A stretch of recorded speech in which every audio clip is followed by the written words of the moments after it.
Bienvenue si vous nous rejoignez, merci d'être là dans cette édition. 140 femmes de l'International Inner Wheel sont à Cotonou depuis ce matin. Le district 909 de l'organisation féminine a fait le déplacement du Palais des Congrès de Cotonou pour le compte des travaux de la 21e Assemblée Générale. 7 nations d'Afrique centrale et occidentale sont représentées lors de ces moments d'échange et de loisirs. Cette édition va démarrer par la cérémonie d'ouverture. Toujours dans la matinée de ce jeudi, les commerçants béninois étaient à la quête des opportunités liées à la transformation semi-industrielle ou industrielle du manioc sur le marché. Ils s'en sont préoccupés à la première édition du débat économique. Les échanges organisés par plusieurs partenaires ont eu lieu à la Chambre de commerce et d'industrie du Bénin, CCI Bénin, à Cotonou. 30e anniversaire de la session au trône de Dada à Goni-Rossou Yetok-Kandji. Les manifestations ont drainé du monde autour du souverain. Au programme des activités, rituels, offrandes et sacrifices, les festivités ont été l'occasion de vanter les mérites de ce roi. Allez, les membres de l'organisation internationale Inner Wheel District 909 sont en rencontre à Cotonou depuis ce matin. La 21e Assemblée générale de leur creuset se tient dans le but de faire le point des actions réalisées une année durant. Les participantes proviennent de 7 différents pays d'Afrique de l'Ouest et du Centre. Compte rendu de la cérémonie d'ouverture avec Teddy Goudal. Le moment est solennel.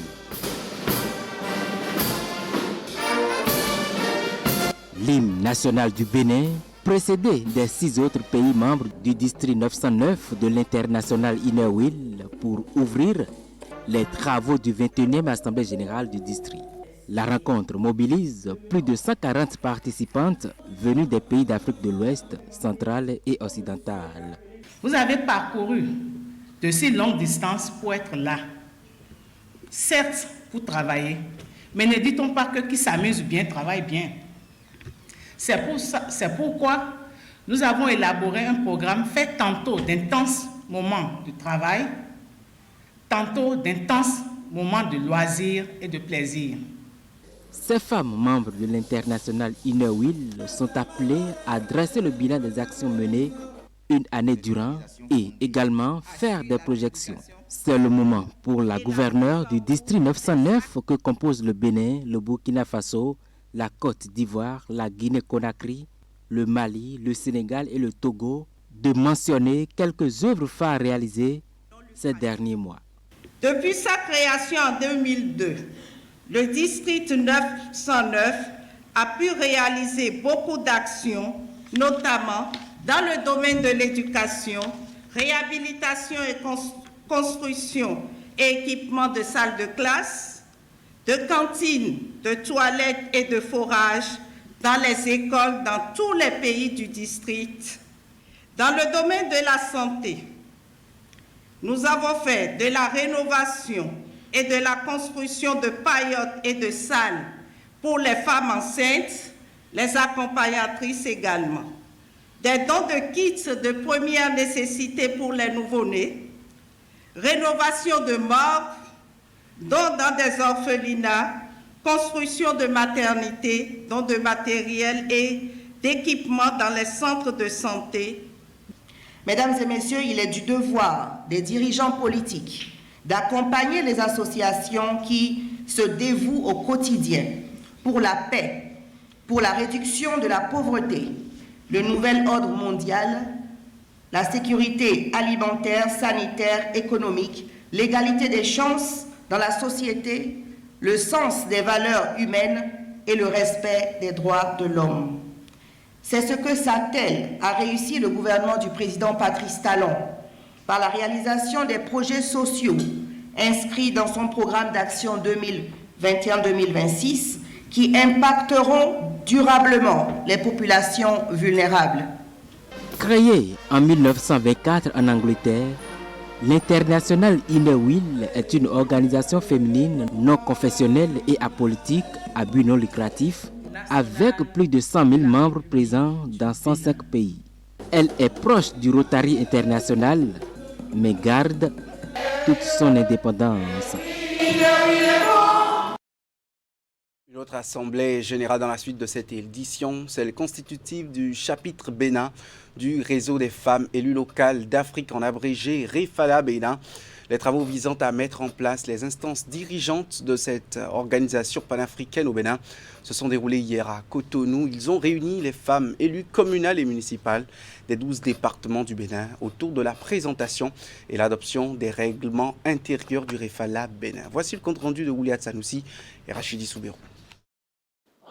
Plus de 70 femmes élues conseillères venues des 12 départements du Bénin sont présentes à cette assemblée générale constitutive du réseau des femmes élues locales d'Afrique, chapitre Bénin. Une rencontre au cours de laquelle le règlement intérieur et autres documents de mise en place des instances dirigeantes du REFALA au Bénin seront adoptés.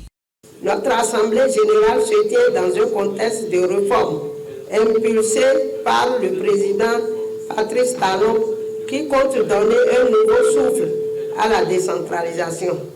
Le REFALA est donc né dans une dynamique de transformation institutionnelle qui impose un repositionnement pour chaque partie prenante du processus de décentralisation au Bénin. La Fédération canadienne des municipalités et l'Union des villes et communes flamandes de Belgique soutiennent l'organisation de ces assises. Créée en 2011 et dirigée par la seule femme maire en Gambie, l'organisation panafricaine REFALA a pour vision de bâtir une Afrique locale paritaire, inclusive et sensible au genre. Tout comme elle, le REFALA Bénin entend œuvrer pour une meilleure prise en compte des préoccupations des femmes et pour l'égalité du genre dans tous les domaines de la vie locale au Bénin. C'est dans le cadre de notre engagement à renforcer les réseaux des femmes élues dans les 5 pays que nous sommes ravis de participer à ce congrès annuel et d'aider REFEC à devenir officiellement membre du REFALA. Le REFALA, en sa capacité de comité permanent sur l'égalité des sexes du CGLU Afrique, rassemble des femmes, maris et des élus locaux du continent afin de constituer une voie collective pour la promotion d'une gouvernance locale sensible aux genre. Le REFALA a été aujourd'hui pour plus de 500 millions de personnes dans le monde et je vois que le Bénin est en train de faire un grand pas pour adhérer à ce réseau. Les partenaires comprennent l'importance des femmes dans la gouvernance locale, le fait qu'elles soient impliquées dans les gouvernances locales pour les prises de décision. Donc, soyez proactifs et ne leur fermez pas les portes. Le REFALA Bénin fait partie intégrante de l'Association nationale des communes du Bénin ANCB. Il représente les élus locaux du Bénin au sein du REFALA. Après plus de 2 décennies de décentralisation, le Bénin a certes fait des progrès en ce qui concerne la représentativité des femmes dans les conseils communaux, mais des efforts restent à fournir. Cette cérémonie officielle d'installation du chapitre Bénin du REFALA marque un tournant décisif dans l'ouverture de votre réseau au monde et dans la captation d'opportunités pour la concrétisation de votre vision qui est de faire d'ici 2025 du REFALA Bénin une organisation influente, très engagée dans la défense des intérêts des femmes et des couches marginalisées et innovatrice dans sa contribution au renforcement du leadership politique féminin au niveau local. Ce vaste chantier nécessitera l'appui de l'État, des organisations de la société civile et des partenaires techniques et financiers. L'ANCB en a conscience et vous réaffirme en cette occasion, par ma voix, son soutien indéfectible. Au-delà, les femmes membres du REFALA Bénin comptent beaucoup sur l'appui de la présidente de l'organisation panafricaine pour réussir sa mise en route institutionnelle et le lancement de ses premiers chantiers d'activité. Le forum multi-pays sur l'éducation des adolescentes et des filles se tient au Bénin, ici à Cotonou. Depuis hier, un atelier de réflexion que le Fonds des Nations Unies pour l'enfance UNICEF organise afin de favoriser le respect des droits des enfants au plan régional. Ali Moumouni était à la cérémonie d'ouverture. Ce n'est pas anodin si le Bénin abrite le forum multipays du Fonds des Nations Unies pour l'enfance UNICEF sur l'éducation des adolescentes et des filles. Les actions du gouvernement pour favoriser le respect des droits des enfants ne passent pas inaperçues. Parmi les dernières en date, le Forum national pour l'accélération de l'éducation des filles au Bénin, dont les acquis sont partagés avec les participants. Je saisis donc cette opportunité pour féliciter une fois de plus le gouvernement du Bénin pour tous les efforts consentis, non seulement en ce qui concerne l'accès, mais aussi la rétention des filles à l'école et de tous les efforts qui sont consentis pour l'amélioration du système éducatif. Une preuve palpable de cet engagement, Monsieur le ministre, est la décision que vous avez prise il y a à peine 2 semaines pour rendre l'école gratuite pour les filles dans tous les cycles du secondaire. 8 nations de l'Afrique de l'Ouest et du Centre prennent part à ce forum de l'UNICEF. Burkina Faso, Mali, Mauritanie, Niger, Sénégal, Sierra Leone, Togo et le pays hôte, le Bénin. 72 heures durant, les participants vont se pencher sur le thème « Apprendre, co-créer et diriger ensemble ». Accélérer l'éducation inclusive pour obtenir des résultats en matière d'éducation des filles. Le contexte international actuel, profondément marqué par l'impératif pour chaque État à sous-tendre intimement la dynamique de la transformation de l'éducation, suppose que nos États en Afrique subsaharienne soient dorénavant plus regardants sur la qualité de l'éducation à assurer en général et celle des filles en particulier. De ce point de vue, il s'avère nécessaire de rappeler que la transformation de l'éducation prônée par l'organisation onisienne qu'est l'UNESCO exige de chaque État de procurer les connaissances, les valeurs et les compétences aux apprenants et particulièrement aux filles pour les rendre plus que jamais résilientes. Le forum multipays sur l'éducation des adolescentes et des filles permettra le partage d'expériences entre les participants pour l'atteinte des résultats. En droite ligne avec les engagements pris par nos gouvernements pendant le sommet pour la transformation de l'éducation pour la réalisation des ODD 4 et afin d'atteindre ensemble le groupe d'objectifs 2 du plan stratégique de l'UNICEF 2022-2025 concernant l'accès à un apprentissage de qualité et ceux du plan d'action pour l'égalité des genres, nous devons accélérer les efforts, nous devons mettre le turbo. Et c'est dans ce même état d'esprit que le bureau régional de l'UNICEF a fait de cette question une priorité. Le forum réunit aussi bien des autorités en charge de l'éducation dans les différents pays participants que des jeunes engagés. Ceci dans le but de prendre en compte la voix et les besoins de ceux-là même qui constituent les bénéficiaires.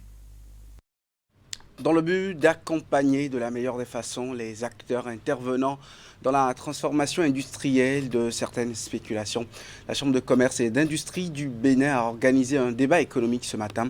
Le thème de cette première édition est « Opportunités liées à la transformation semi-industrielle ou industrielle du manioc au Bénin ». Les panels sont organisés par l'Observatoire du commerce, d'industrie et des services de la CCI Bénin en collaboration avec la Chambre d'agriculture du Bénin. Clément Achale. C'est une innovation de la Chambre de commerce et d'industrie du Bénin qui est ici mise en œuvre par ce rendez-vous nouvellement institué. Un débat économique qui sera désormais une tradition ici, dans cette salle de conférence de la CCI Bénin. Et pour ce numéro inaugural, l'Observatoire du commerce, de l'industrie et des services de la Chambre organise un débat sur la filière manioc au Bénin. Nous avons retenu au niveau de l'Observatoire de mener un certain nombre d'études pour permettre aux investisseurs de pouvoir profiter des opportunités.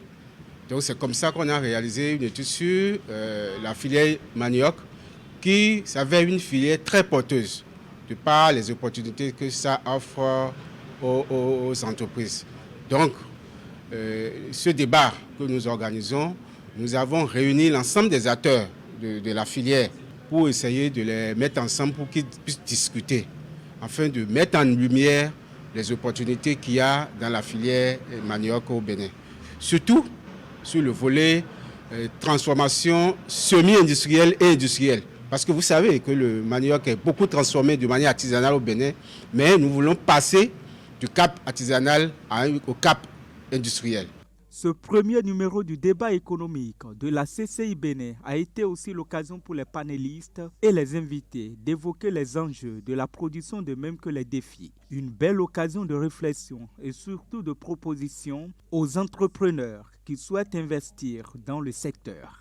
Et pour cette première activité, je voudrais sincèrement remercier le président de la Chambre de commerce et d'industrie du Bénin, Arnaud Dakako, qui a accepté et qui a compris que de toutes les façons, les entrepreneurs ont besoin de ce qu'il appelle le management décisionnel. Et pour avoir le management décisionnel, il faut avoir des données fiables. Et donc, mettre en place ce centre d'observation qui travaille en amont sur des outils pour que, enfin, vous puissiez avoir une base sur lesquels vous allez vous appuyer pour sortir ce que vous voulez. On voudrait simplement que les entreprises se créent sur des faits, sur des opportunités, et que vous puissiez dire et redire tout le temps, j'ai créé mon entreprise parce que j'ai lu des données de l'observation de la Chambre de commerce, et c'est ça qui m'a permis de dire qu'il y a un potentiel, et ce potentiel, j'ai essayé de le développer.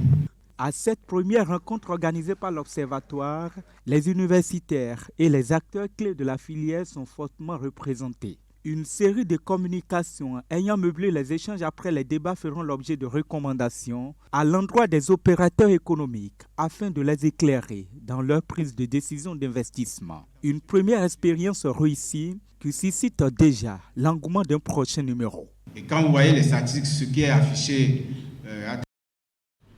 L'Institut pour la gouvernance démocratique lance le projet Refaire. Entendez renforcer un environnement favorable avec des actions interactives pour résoudre les conflits électoraux. L'initiative dont le top a été donné hier va consolider le climat apaisé ayant caractérisé les élections au Bénin depuis la conférence des forces vives de la nation de 1990. Le lancement du projet est intervenu juste au lendemain de la commémoration du 33e anniversaire de cet événement précurseur du renouveau démocratique au Bénin.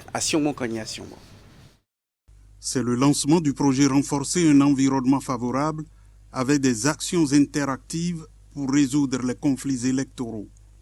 Le projet Refaire, qui est assuré par l'Institut néerlandais pour la démocratie multipartite et l'Institut pour la gouvernance démocratique, couvre 5 communes, Savé, Banté, Ouessé, Tchaourou et Kandi. Il vise à renforcer un environnement partisan et électoral favorable au rayonnement et à l'action efficace des partis politiques grâce au dialogue politique et à la médiation.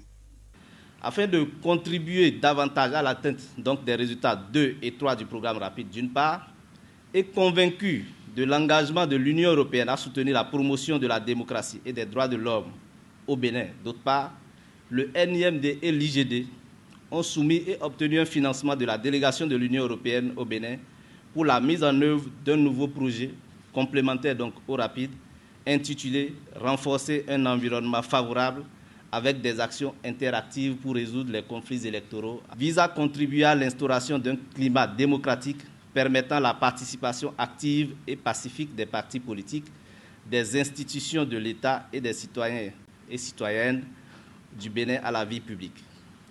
Cet objectif se décline en plusieurs interventions phares visant 3 voies de changement, notamment contribuer à l'amélioration du fonctionnement et la gouvernance des partis afin de leur permettre de mieux jouer leur rôle et mission.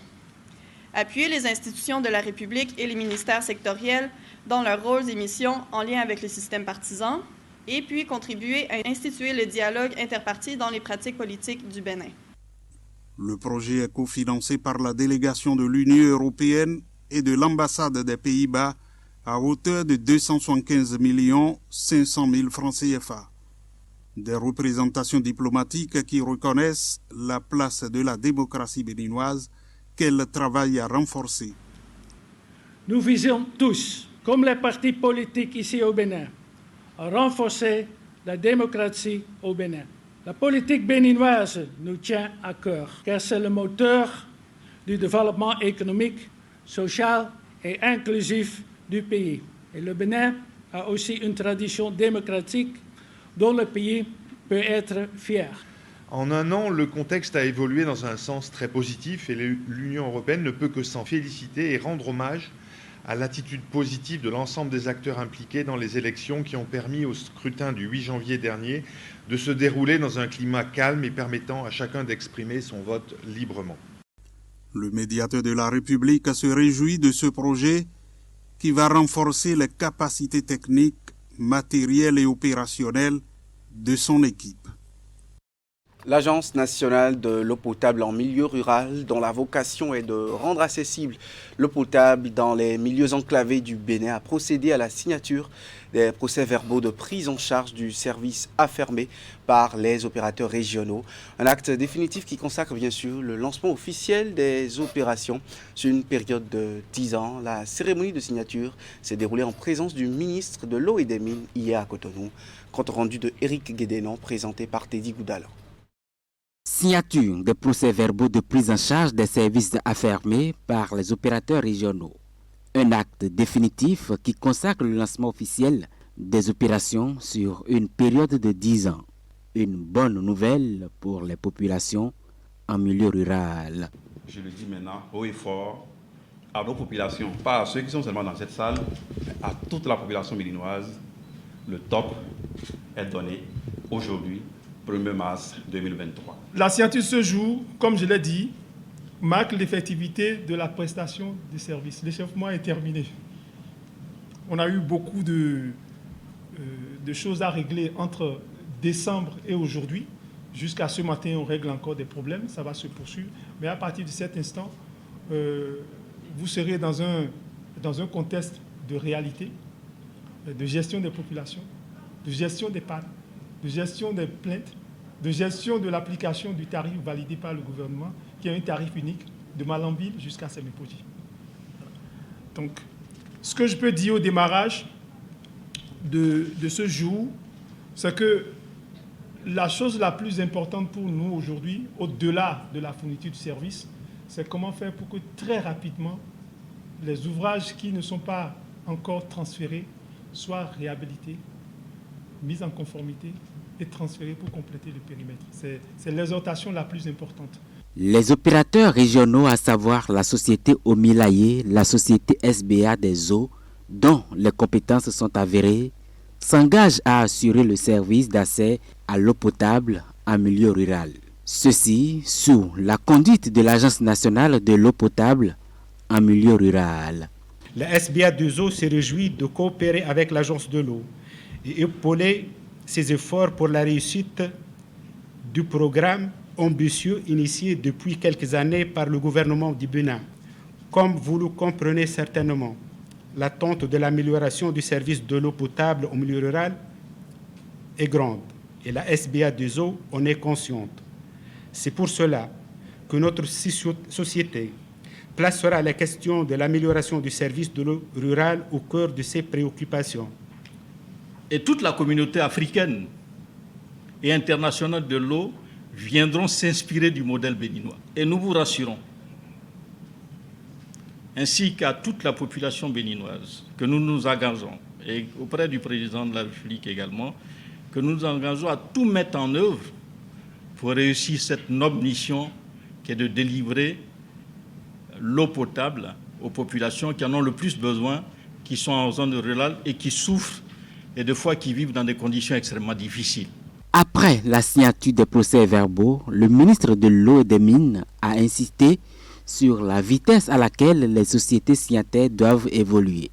Cela en dit long sur la grosse attente du gouvernement. Je voudrais donc inviter nos opérateurs, Omilaye et la SBA des eaux, à aller vite, très vite et très très vite, parce que le besoin est là, se fait sentir. Toute la politique du gouvernement, c'est beaucoup plus le milieu rural. À l'heure où nous sommes,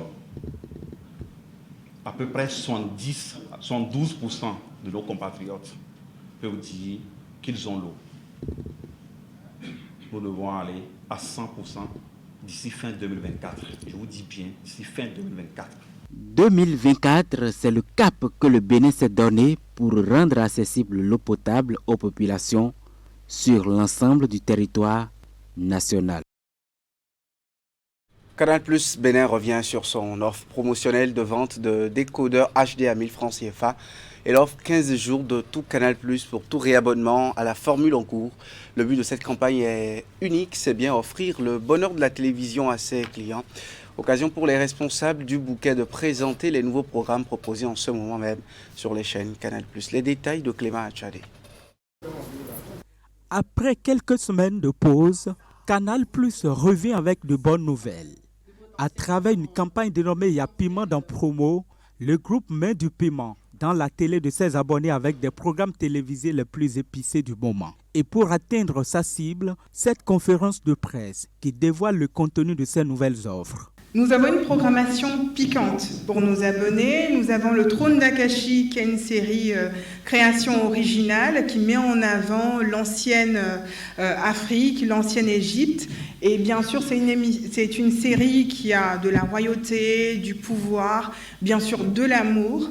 Nous avons également les matchs les plus chauds avec la Ligue des Champions, des matchs relevés avec le Classico. Nous avons des séries telles que Oasis, qui passe sur Canal+ Pop. Nous avons Les Coups de la Vie, qui n'est plus à présenter, qui est une série qui passe sur A+ Ivoire et qui nous permet, à travers des contenus cinématographiques, d'aborder les faits sociaux, les réalités de nos familles et de nos cultures africaines. Un menu exceptionnel destiné à sa clientèle habituelle et fidèle, mais aussi aux nouveaux qui désirent rejoindre le bouquet afin de profiter de ces nouveautés. Cette première conférence de presse de Canal+ a été l'occasion pour les hommes des médias de s'imprégner de toute l'actualité du bouquet, notamment de ses innovations pour l'année 2023. Du 24 février au 10 avril, pour tout réabonnement à votre formule habituelle, vous pouvez bénéficier de 15 jours offerts à tout Canal+. Donc le but, c'est de permettre au maximum de nos abonnés de pouvoir profiter de ces programmes épicés pour le mois de mars. Ça concerne nos abonnés, ceux qui sont déjà abonnés Canal. Mais on est tellement généreux qu'on ne peut pas priver ceux qui vont vouloir rejoindre la famille Canal+. Du 1er au 31 mars, ils peuvent acquérir le nouveau décodeur à 1000 francs à partir de la formule Évasion. C'est pas fini. Une fois qu'ils ont le décodeur, il faut qu'ils puissent profiter de la meilleure expérience télé dès le début de leur abonnement. Donc pour ça, il va falloir exiger un technicien agréé. Et ça, c'est à 3 000 francs au lieu de 4 000 pour ceux qui prennent le kit à partir de Évasion. Mais par contre, si vous prenez le kit avec la formule Évasion Plus ou tout Canal Plus, l'installation est gratuite. Voilà pour ces belles actualités. Et puis chez Canal Plus, on vous répond même quand ça pique. Même quand ça chauffe, on vous répond. Donc pour nous contacter, si vous avez la moindre question, c'est au 70 55 ou via notre page Facebook. Bien avant cette rencontre, le groupe Canal+ Bénin avait déjà informé sa clientèle de ces nouveautés via ses médias partenaires. Au-delà des matchs les plus chauds de la Ligue des Champions et de la Liga, les séries et les sensations inédites, Canal+ offre de nombreuses autres opportunités à ses abonnés, lesquelles opportunités se traduisent par un ensemble de programmes bien pimentés. C'est du moment. 30e anniversaire de l'accession au trône de Dada Gonlirossou Yetokandi. Les manifestations ont été étalées sur plusieurs jours et elles ont drainé du monde autour du souverain. Avec à la clé des rituels, des offrandes, des sacrifices, les festivités ont été l'occasion aussi de vanter les capacités managériales et les œuvres de l'homme. Les précisions dans ce reportage de Imet Hélène Amoussou. Il faut penser à nos ancêtres, les anciens rois d'Agoni et du Bénin. C'est pour cela qu'il y a une immolation de bœufs et de cabris et de poulets. Divers mets ainsi que des boissons ont été offerts aux différentes divinités, histoire de les revitaliser mais aussi implorer davantage leur protection. Les cérémonies visent également à leur exprimer toute la reconnaissance du peuple pour avoir veillé sur le souverain, de même que les administrés. Pendant 3 décennies, Gonlirossou Yetokandi s'est évertué à faire respecter la tradition et veiller au bien-être de la population. À l'occasion, ses capacités managériales ont été vantées. Depuis 30 ans, notre destinée bénéficie de l'aura d'un homme dont l'onction et la sagesse dépassent les limites humaines connues. Aujourd'hui, je voudrais joindre ma modeste voix à celle des plus autorisés pour formuler des mots de félicitations abyssales à l'endroit de ce roi exceptionnel qui a su maintenir son peuple dans la paix, l'harmonie, la symbiose et la concorde. Il a passé 30 ans au pouvoir. 30 ans, ce n'est pas donné. Donc, Dieu est avec lui. Et Dieu qui est resté avec lui jusqu'à présent. Et qu'il a pu faire tout ce temps, 30 ans sur le trône aujourd'hui, ce Dieu restera toujours avec lui. Intronisé le 24 février 1993, après 7 ans de vacances de trône, Dada Agonlinkhosou Yetok Kandji a dans un premier temps œuvré à la restauration de tous les attributs et vestiges de la royauté Yeto. Membre fondateur du Haut Conseil des rois du Bénin, l'heureux avait à ses côtés pour la circonstance ses pères rois d'autres régions qui n'ont pas manqué d'éloges à son égard. Avec nous, au Haut Conseil des rois du Bénin, vous participez quotidiennement à la lutte pour une meilleure connaissance de la royauté par tous et une reconnaissance par les autorités béninoises et tous, à tous les niveaux, pour le renforcement de l'institution royale dans notre pays. Si nous sommes là aujourd'hui, c'est grâce à Dieu et les membres de nos ancêtres. Parce que depuis le 24 février 1993, nous avions posé des actes dans ce royaume. Nous avons fait beaucoup de choses et nous-mêmes, nous constatons que ce n'est pas notre volonté. Pourquoi pas aujourd'hui les honorer? Pour les noces de pelle de son accession au trône, Dada Yetok Kandji a invité tous les filles et fils de la région à Gonli. Ces derniers ont été appelés à cultiver davantage l'unité et la paix. Ce grand moment de retrouvailles a également connu la présence de plusieurs délégations royales venues d'Europe et d'ailleurs. Amis, parents, de même que des autorités politico-administratives n'ont pas voulu se faire compter l'événement. Je vous souhaite un bel après-midi en compagnie des programmes de Canal 3 Bénin.